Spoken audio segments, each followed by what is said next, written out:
नमस्ते। आज की इस वीडियो में हम बात करेंगे चित्रलेखा उपन्यास की। चित्रलेखा उपन्यास जो कि भगवती चरण वर्मा द्वारा लिखा गया है। तो हम इस पुस्तक के पीछे जो भगवती चरण वर्मा का लिखने का उद्देश्य था उसको जानेंगे, पर पहले हम इस पुस्तक की शुरुआत कैसे होती है और अंत कैसे होता है वो जानते हैं। मैं आपको पूरी कहानी नहीं बताऊंगी कि पूरी कहानी में क्या क्या होता है, वरना आपका जो पढ़ने का आनंद है वो समाप्त हो जाएगा। तो मैं आपको बताऊंगी कि पुस्तक की शुरुआत कैसे होती है और पुस्तक को लिखने के पीछे जो लेखक हैं उनका उद्देश्य क्या है। तो सुने आप। तो पुस्तक की जो शुरुआत होती है वो इस प्रकार से होती है कि एक गुरु होते हैं, गुरु का नाम है रत्नांबर।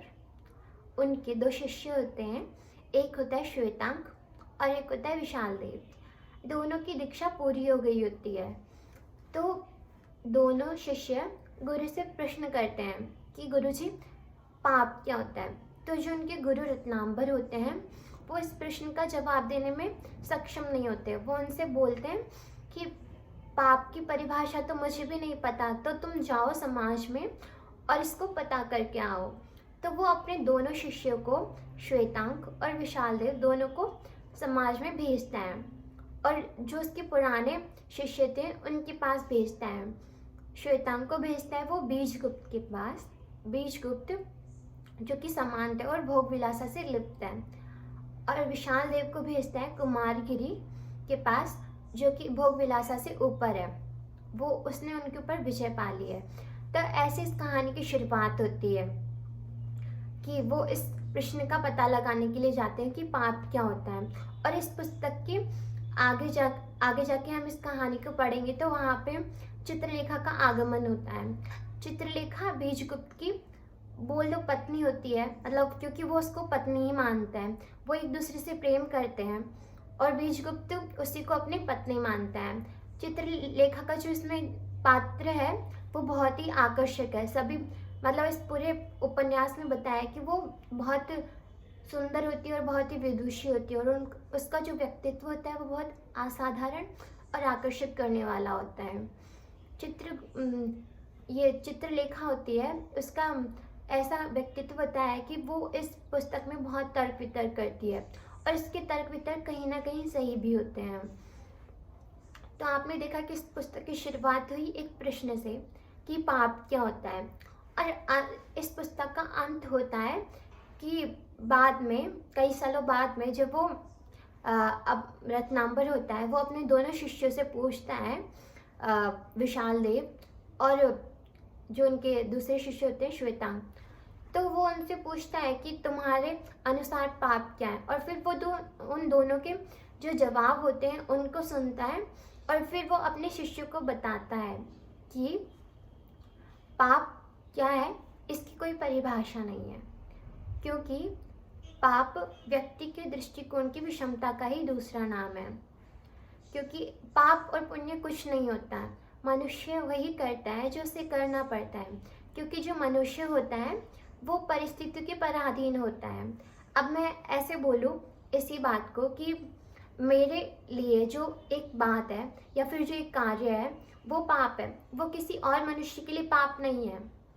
या फिर मैं कई ऐसे कार्य करती हूँ अनदेखे में जो मुझे पाप नहीं लगते बट दूसरे व्यक्तियों को पाप लगते हैं। तो जो पाप है वो व्यक्तिगत है, किसी व्यक्ति के अनुसार कोई कार्य पाप है और किसी दूसरे व्यक्ति के अनुसार कोई कार्य पाप नहीं है। मनुष्य तो वही करता है जो उसे करना पड़ता है क्योंकि वो परिस्थितियों के अधीन होता है। यह बात अंत में रत्नांबर उनके दोनों शिष्यों को बताता है। तो भगवती चरण वर्मा ने हमें इस उपन्यास में यही बताने की कोशिश की है। यह उपन्यास बहुत सुंदर उपन्यास है। इसके जितने भी आप पात्र देखेंगे सारे बहुत आकर्षक और खूबसूरत है और हर किसी की अलग अलग विशेषता है और आप पढ़ेंगे तो आप सारे पात्रों से जुड़ जाएंगे। और इसमें बीच में मतलब आप बोले तो तर्क वितर्कों का संकलन है और वो भी बहुत सुंदर। ये पुस्तक आप पढ़ेंगे, इस पुस्तक को, उन तर्क वितर्कों को, तो आपके जो जीवन को लेकर जो प्रश्न होते हैं आपको भी कहीं ना कहीं उनमें स्पष्टता नजर आएगी। तो ये बहुत सुंदर पुस्तक है और हमारे जीवन के जो प्रश्न हैं हमको उनसे भी परिचित कराती है। इस पुस्तक में वासना और प्रेम में भी हमें भेद बताया है।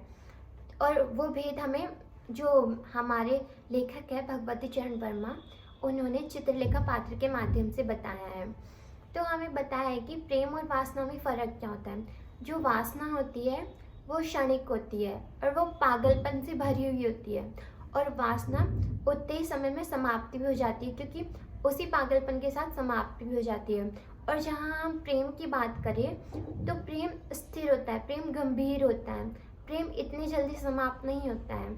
ये भेद भी हमें लेखक ने इस पुस्तक में बताया है। साथ ही अन्य कई प्रश्न हैं जो हमें हमारे मन में उठते हैं, उनका जवाब भी जो भगवती चरण वर्मा है उन्होंने हमें दिया है।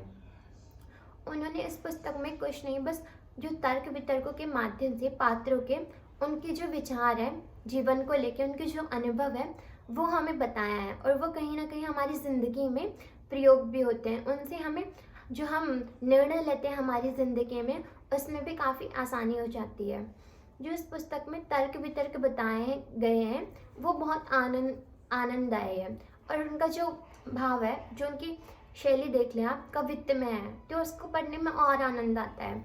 जैसे मैं आपको एक जो इस पुस्तक में तर्क वितर्क है वो आपको पढ़ के सुनाती हूँ, आप सुनिएगा, आपको आनंद आएगा। जो बीजगुप्त होता है उसकी और चित्रलेखा की बात हो रही होती है, वो कक्ष में रहते हैं उनके में। तो चित्रलेखा बोलती है कि जो हमारा मतलब समाज है या प्रकृति है, प्रकृति परिवर्तनशील है, सारी चीज़ें बदलती रहती है। तो अगर प्रकृति में कोई चीज़ बदल जाए, मतलब परिवर्तनशील समाज में कोई चीज़ बदल जाए, तो वो अस्वाभाविक नहीं है, क्योंकि सारी चीज़ें बदलती है। और उसी पे बोलती है वो कि जो प्रेम है वो भी परिवर्तनशील है, क्योंकि जो प्रेम है वो भी प्रकृति का ही एक भाग है, और प्रकृति परिवर्तनशील है तो प्रेम भी परिवर्तनशील हुआ। यह तर्क चित्रलेखा बीजगुप्त को देती है। तो उसी पे बीजगुप्त बोलते हैं कि जो प्रेम है उसका संबंध आत्मा से है, और आत्मा का प्रकृति से कोई संबंध नहीं है। प्रकृति हमारे बाह्य शरीर के ऊपर प्रभाव डालती है और हमारे शरीर को सुंदर बनाती है, और शरीर से जो संबंध होता है वो वासना का होता है। तो वासना परिवर्तनशील है, प्रेम का तो संबंध आत्मा से होता है, और आत्मा अमर होती है और आत्मा परिवर्तनशील नहीं है। तो जो प्रेम है वो अनंत है और परिवर्तनशील नहीं है। उस पर बीजगुप्त उनको ये तर्क देते हैं। इसके बाद जो चित्रलेखा है वो उनके तर्क का उत्तर देती है। वो बोलती है कि आप ये कैसे बोल सकते हैं कि प्रेम अनंत है, क्योंकि आप देखिए कि मनुष्य जन्म लेता है तो मनुष्य की मृत्यु भी होती है। अभी हमने जन्म लिया है तो हम मरेंगे भी। उसी प्रकार अगर कोई और जो वस्तु है या फिर कोई और संबंध है उसका जन्म होता है तो उसका अंत भी अवश्य है। अगर हम किसी से प्रेम करते हैं तो वहाँ पे प्रेम जन्म लेता है, और अगर हम किसी के साथ संबंध बनाते हैं वहाँ पे संबंध जन्म लेता है। तो वो तो उन संबंधों ने, उस प्रेम ने जन्म लिया है, और जन्म लिया है तो उसका अंत भी अवश्य है, क्योंकि ये अजन्म तो है नहीं, आत्मा होती है वो अजन्मी होती है। तो इस तर्क को बताते हुए चित्रलेखा बोलती है कि प्रेम भी जन्म लेता है। जब हम किसी से प्रेम करते हैं तो प्रेम का भी अंत होता है, प्रेम अनंत नहीं होता। तो ऐसे तरीके के, और अंत में जो बीजगुप्त होता है वो चित्रलेखा से बोलता है कि हाँ, आपका तर्क सही है, और कहीं ना कहीं मैं आपसे सहमत भी हूँ।